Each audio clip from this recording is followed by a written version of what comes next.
كل يوم بصحى على قطع النور. النهارده النور بقى ما شاء الله قطع مرتين، مره ساعتين ومره ساعتين ونص. كنت محتاسه وما كنتش عارفه هطبخ ايه.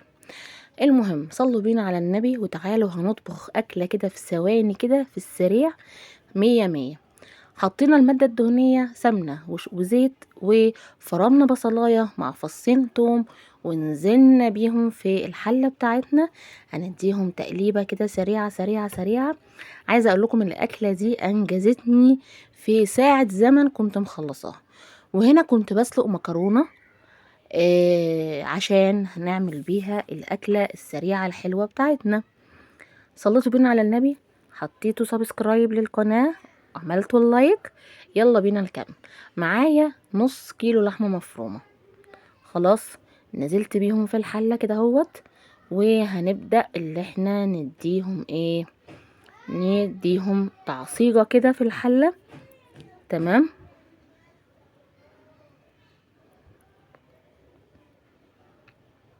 هنقلبهم كده في الحلة. بصوا انا موضوع النور ده بيعطلني الصبح بطريقة لا تتخيلوها. انتوا برضو عندكم النور بيقطع كده زي عندنا. فالمهم، ما كانش حل قدامي اللي انا اعمل، لازم اعمل الاكله دي في ثواني علشان العيال والغدا بقى زي ما انتوا عارفين. حطيت بقى، بصوا خليت اللحمه اهي اتعصجت اهي كويس جدا. ماشي. هنحط بقى ايه، نجهز لها بقى ايه شويه بقى البهارات بقى بتاعتها كده. اي بقى بهارات عندك، شويه ملح على فلفل على بهارات سبعة. على انا بحط بهارات تركي كده بجيبها من العطار. بتدي نكهه حلوه قوي وتست عالي في تعصيقة اللحوم او عامه تتبيله اللحوم يعني.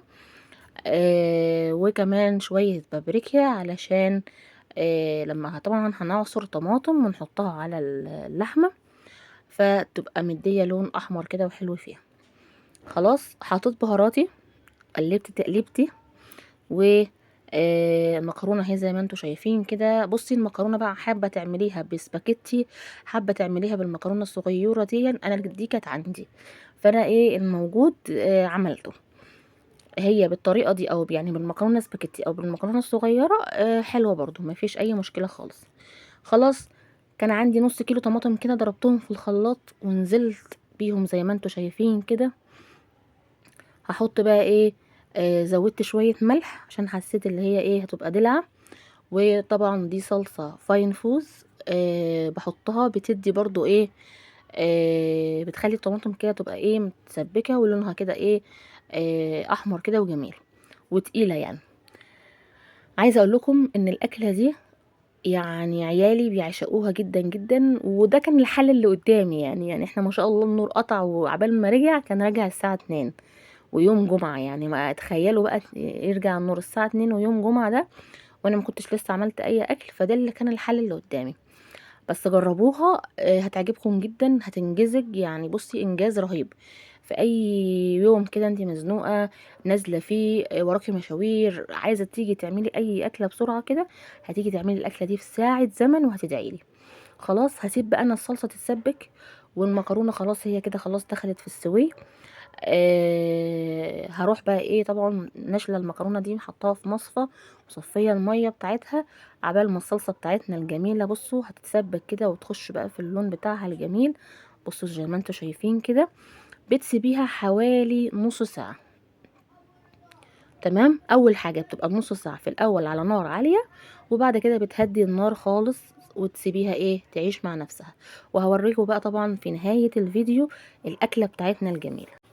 بصوا بقى يا حلوين، الاكله بتاعتي الجميله اللي تنجزك في ثواني وما تتكسفيش ولا تتحرجي قدام جوزك. ها، تخلصي الاكله دي في ساعه زمن. ولا يجي يقولك بقى النور قطع وما عملتيش اكل ومش عارفه ايه، لا لا لا لا لا. في ساعه زمن هتكوني مخلصه الاكله الجميله دي، اكله حلوه جدا جدا. طبق كده مكرونه باللحمه بقى ايه متعصجه مع الطماطم، حاجه كده حكايه حكايه حكايه. الطعم جميل جدا جدا. حابه بقى تحطي بقى شويه شطه كده كده من على الوش بقى كده وتاكلي براحتك. يا رب يكون الفيديو عجبكم. جربوا الطريقه دي صدقوني هتعجبكم جدا جدا جدا. سهله وبسيطه وهتنجزك في ثواني. ماشي حبايبي. متنسيش بقى تحطي اللايك وتعملي سبسكرايب للقناة، وبستنى كومنتاتكم الجميلة اللي ان شاء الله يعني بتديني كده حافز كده. بحبكم في الله واسيبكم في رعاية الله وحفظه.